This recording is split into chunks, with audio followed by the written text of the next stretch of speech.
ahead on DC News Now at 4. Our next round of snow is on its way tonight. We'll let you know when that snow will start and how much we could see by Saturday morning. And this time around, people in the DMV are taking no chances. Coming up, the mad dash to stock up on last-minute snow supplies. Plus, a former D.C. employee convicted in the shooting death of a 13-year-old boy facing sentencing today. We're inside the courtroom. Then, will TikTok be banned this month? That's the big question as the fate of the app is taken up by the Supreme Court. And the Commanders now heading to Tampa for a highly anticipated playoff game. Their first in 4 years. Our sports director is joining us ahead of this weekend's excitement. You're watching the station covering all of the DMV. This is DC News Now. Good afternoon. Thanks so much for joining us for DC News Now here at 4. I'm Annalisa Gale. Mark Hall will be in later this evening on this Friday. This is a live look outside now at the Kennedy Center. Looking so cold out there on this Friday. We really made it through a rough week. Let's turn over to meteorologist David Matson. Sir, for those people who love the snow, Damon, this was fabulous. And the cold, if you're from Chicago, Boston, you may like this a little bit. Yeah, I think there's a few that like it, but I know that a large majority do not. And unfortunately, I have a little bit more bad news if you're not a fan of this kind of weather. There is more snow on the way, folks. Yes, we are expecting some light snow tonight. Nothing to the extent of what we had on Monday, but it will be enough to cause a few headaches. And that's why winter weather advisories here have been put into place starting tonight, going into the day on Saturday. Here in the purple, these advisories were expanded across southern Maryland up into Prince George's, Anne Arundel counties, and stretching all the way around the Beltway, including the D.C. Metro. And then we also have advisories out toward the mountains of western Maryland. The reason is that we are likely to see a little bit of steadier snowfall within this advisory area later on tonight. And that snow, there it is. It's knocking on the door. It's running into some dry air, which is why it's not quite into the DMV yet. But look at those darker blues down toward Tennessee, parts of Kentucky, even southwestern Virginia at this hour. So we have a little bit longer, a little bit more of a window here throughout the evening time where things will be dry, but then the snow will get here. By 9-10 o'clock for most of us, that light snow will begin to fall, and then it could pick up in intensity for a little while during the middle of the night tonight. Now, how much snow are we expecting out of this event, and when will it wrap up and get out of here? We'll have a full look at your forecast coming up here in just a bit. All right, Damon, thanks so much. Also happening now, sentencing is underway in the manslaughter case involving former D.C. government employee Jason Lewis.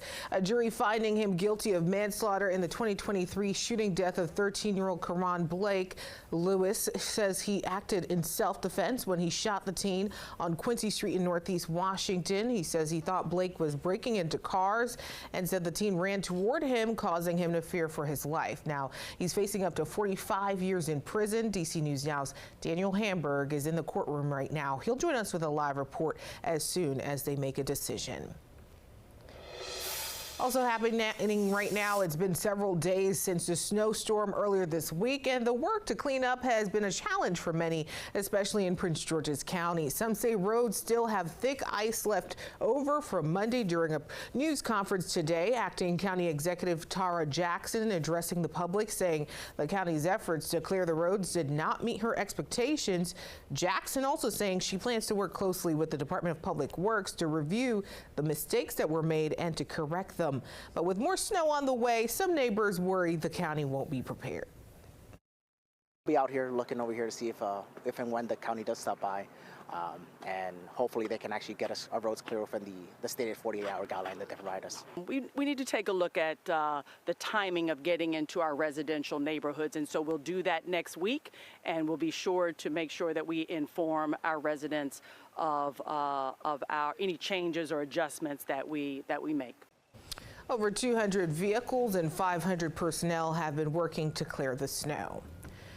Meantime, in the district now, people are heading to hardware stores, grocery stores, and more for those supplies. DC News Now's Marielle Carbone joining us live outside the Giant and Cathedral Heights there. And Marielle, what are you seeing? I see you got your shovel, which is hard to come by these days.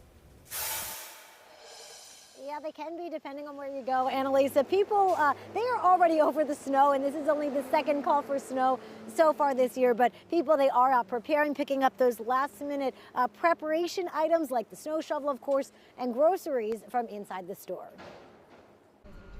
With ice and snow still on the ground, those in the DMV are taking no chances with more winter weather in the forecast. Yeah, the last snowstorm it was a lot of snow. Ebenezer Jima getting the essentials Friday afternoon, salt and a shovel. Yeah, I have the shovel because I had to use a French shovel the last time, so I'm definitely trying to get one for myself and, also get the salt.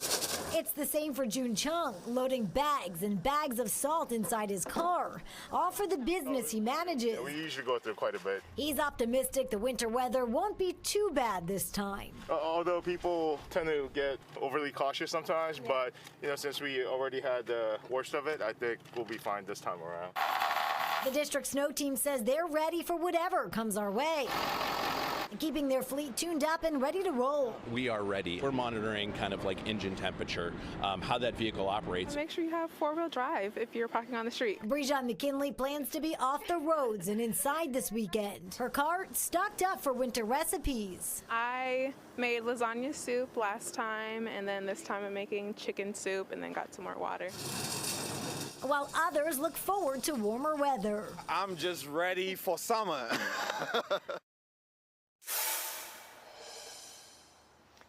Me too, I'm ready for summer. But right now we are under a cold weather emergency. That means shelters are available for anybody who needs them.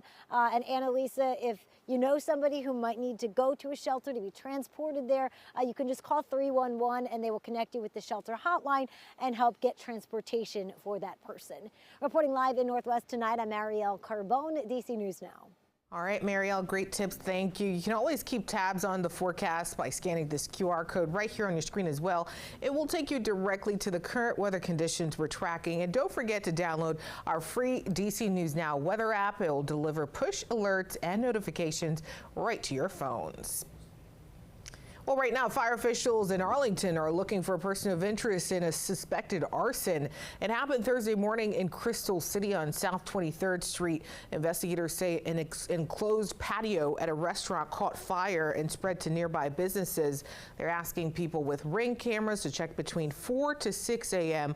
on January 9th there. 407 now, the Supreme Court seems likely to uphold a potential TikTok ban just 9 days before it's supposed to be taking effect there. And President Biden and Congress say the app is a national security threat because of its owner's ties to China. U.S. app stores will have to remove TikTok on January 19th unless it's sold. TikTok owner ByteDance is expected to argue on First Amendment grounds for both itself and its users. A decision could come within the next couple days. The man convicted of firing an assault rifle inside a D.C. pizza parlor in 2016 was shot and killed during a traffic stop in North Carolina over the weekend. Investigators say an officer recognized Edgar Welch as someone with an outstanding warrant for felony probation violation. And during that encounter, they say Welch pointed a gun at one of the officers. The officers on scene then opened fire after Welch refused to drop the weapon. Back in 2017, Welch pleaded guilty and was sentenced to 4 years in prison for the shooting at Comet Ping Pong, a case which was coined Pizzagate. No one was hurt there. Welch telling the court he was investigating unfounded internet rumors of a child trafficking scheme in the restaurant led by then presidential candidate Hillary Clinton. Also in the district, the Attorney General there announcing a lawsuit against the federal government over pollution in the Anacostia River. AG Brian Schwab saying for over a century and a half, federal facilities along the Anacostia have been releasing dangerous toxic substances in the water, exposing D.C. residents to catastrophic health risks. Schwab says the federal government has refused to accept responsibility for the cleanup despite the district's requests. Meantime, the Virginia General Assembly is set to reconvene Monday. It was pushed back to next week as Richmond now battles a water crisis. The Democrat-controlled House and Senate are hoping to pass 3 constitutional amendments during the now 42-day session, including enshrining abortion rights in the state constitution and raising the state's minimum wage to $15 an hour, Republicans who are in the minority, though, have their own priorities. They say they support Governor Glenn Youngkin's efforts to end taxes on tips and to provide car tax relief to qualifying Virginians. Every dollar you raise the minimum wage is another $2,000 in people's pockets every year who make the minimum wage, and it also tends to push up wages for everybody. This is a step to make sure that approximately 1.9, so almost 2 million Virginians will be able to take relief on the amount of money that they are paying for their personal property tax. Constitutional amendments do not need the governor's signature, only bills do. Meanwhile, Richmond's mayor says he expects the citywide boil water advisory to be lifted sometime tomorrow. The city has been experiencing those water issues again since Monday. And right now, we are just 2 weeks away from the National Zoo's Giant Pandas public debut on January 24th. However, if you have a membership to the zoo, the wait to see the pandas is finally over. Members can begin viewing the pandas today through the 19th of January. And in recognition of their significance to the region, the National Zoo will be hosting a series of special events from January 25th through February 9th. Also, to celebrate, local pub Duke's Counter is debuting its bamboo bar. They'll be serving panda-themed drinks and custom-made panda-themed glassware. Management at the bar says the celebration has been one in the making since last May, when it was announced the pandas would be coming to the district.